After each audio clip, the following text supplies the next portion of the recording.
Very proud member of the Public Accounts Committee under the very able leadership of Senator Kajwang.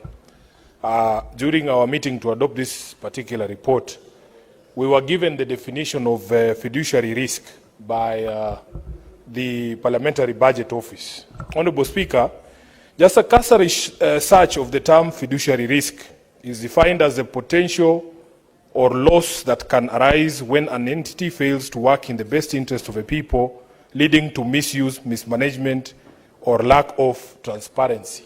Honorable Speaker, in that report, you will see that the cumulative fiduciary risk exposure of all the counties, the 47 counties, is 532 billion.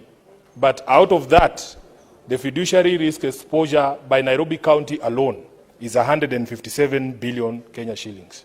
Honorable Speaker, when we go through these reports, it brings me great shame as a senator of Nairobi to see that Nairobi is number one in all the wrong things. We are the highest when it comes to irregular expenditure at 32.5 billion Kenya shillings out of the 39.1 billion of all the counties, which is about 85 or 83%.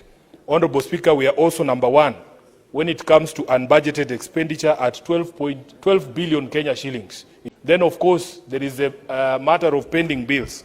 Honorable Speaker, out of the 179 billion Kenya shillings that constitute pending bills in the 47 counties, 65% of that, or 118 billion Kenya shillings, is the fiduciary exposure in the county of Nairobi.